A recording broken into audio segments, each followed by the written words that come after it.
Welcome to the support videos for workload automation video series. In this video, I will show you how to expand the IOA conditions file using ICE. The first thing to note is this facility is only available in version 900 and above. This is the sort of action that you may need to perform when the IOA conditions file becomes full and you need to expand its size. Note that these actions need to be performed when the products are down and inactive. So this will mean shutting down started tasks, online monitors, and restricting access via the ISPF interface. The first thing we need to do is to invoke ICE in an environment where we want to expand, and this is what we can see here displayed in this first screen. From here, we're going to select the customization option.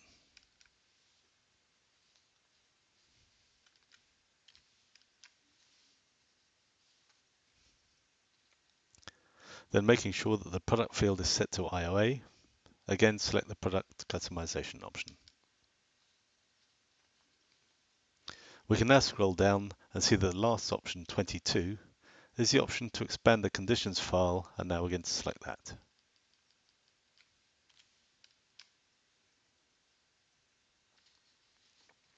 Here we can now see there are 4 options. The first option is a documentation member detailing this process. The second option allows us to select a new size for the conditions file. The third option is where the JCL is built. And the fourth option is a reminder to start the started task again after the resize is complete. So now let's go through these options one by one. Starting with step 1.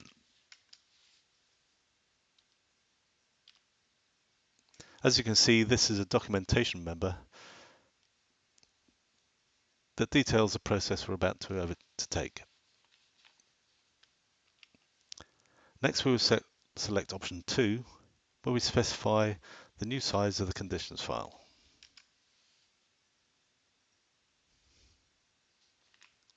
The first thing this step does is to make sure that the conditions file is not still in use. If it is in use, then the first screen you will see will show a list of tasks that have the conditions file allocated, and this is what we can see here.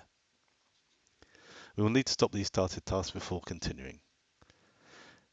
In the example here, we can see that the Control-M monitor, the Control-D monitor, and the Control-D pin monitor are still active and have the conditions file allocated. So we will need to bring them down. I'll now switch to SCSF and stop these monitors.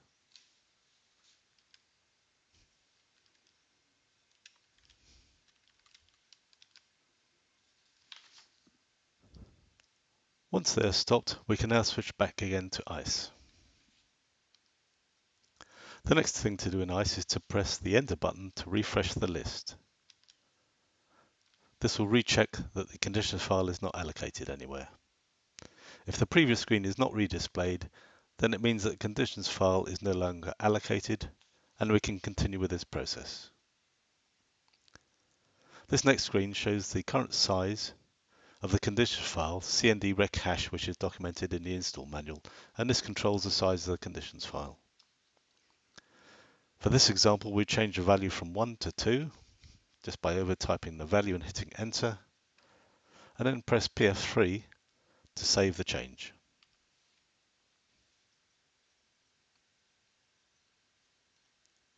This will update all the necessary parameter files in the background with the new value.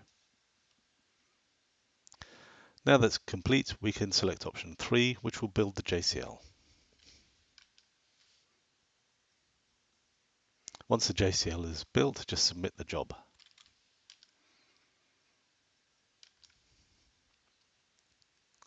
And we will now swap back to SDSF again to make sure the job has ended okay.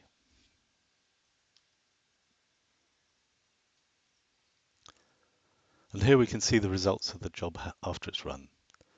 Once you're satisfied with the job has ended okay, we can switch back to ICE again. Again, now we're back in ICE again, so just press PF3 to save the JCL created. And we can now select the last option, option 4, which is just a reminder to start the started task again once you've completed this process. This concludes this video on how to expand the conditions file using ICE.